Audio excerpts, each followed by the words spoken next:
கரூர் உயிரிழப்பு சம்பவத்தில் விஜய்க்கு பாஜக ஆதரவு அளித்து பேசி வருவதன் மூலம் பாஜகவின் பிடியில் விஜய் சிக்கிவிட்டாரா என்ற கேள்விக்கு பதிலளித்த பாஜக மாநில தலைவர் நயினார் நாகேந்திரன், பாஜகவை விஜய் கொள்கை எதிரி என்று கூறி வரும்போது அவர் எப்படி பாஜகவின் பிடியில் சிக்கி இருக்கிறார் என்று சொல்ல முடியும் என்று கேள்வி எழுப்பியிருக்கிறார்.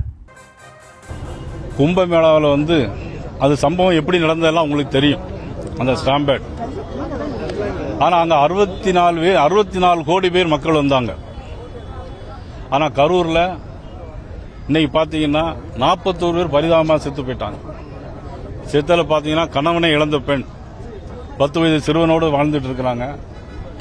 அந்த 10 வயது சிறுவனும் அந்த இடத்துல இறந்து போறாங்க. அந்த தாய் தனியா நிற்கிறாங்க. இப்படி கொடூரமான செயல்கள் நிறைய. யாரு கரண்ட் ஆஃப் பண்ணது,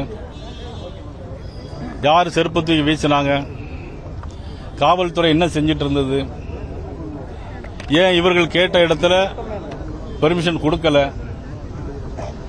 போலீஸ் லத்தி சார்ஜ் பண்ண வேண்டிய அவசியம் என்ன, கூட்டம் ஆரம்பிக்கிறதுக்கு முன்னாடியே 30 ஆம்புலன்ஸ் வேன் வருவதற்கான காரணம் என்ன, ஏன் முதலமைச்சர்லாம் வந்தா நல்ல இடங்கள்ல ரவுண்டானா போல இடங்கள்ல பெர்மிஷன் கொடுக்கறாங்க, இவர்களுக்கு மட்டும் ஏன் அந்த இடத்துல பெர்மிஷன் தரல, இதையெல்லாம் அவங்க சீர்தூக்கி பார்க்கணும். விசாரணை போயிட்டு இருக்கும்போது அரசு அதிகாரிகள் பிரஸ் மீட் வைப்பதோ இல்ல சட்டமன்ற உறுப்பினர் பிரஸ் மீட் வைக்கிறது சரின்னு நினைக்கிறீங்க? நிச்சயமா சரியில்லை தான். நீங்க எல்லாம் கேட்கும்போது நாம பதில் சொல்றேன், நானா கேட்கல. ஆனா தனிநபர் ஆணையம் அது யாருக்காக பயன்படுத்துவார்கள் என்பதை மட்டும்தான் கொஞ்சம் சிந்திச்சு பார்க்கணும். ஒருத்தர்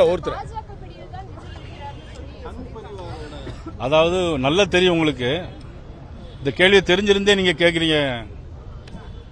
ஏற்கனவே பாஜக எங்களுடைய எதிரி அப்படின்னு சொல்லிட்டு இருக்கிறாரு, எங்களை விமர்சனம் பண்ணி பேசிட்டு இருக்காரு. இந்த இடத்துல எப்படி நாங்க எங்களுடைய பிடியில் எப்படி அவர் இருக்க முடியும்?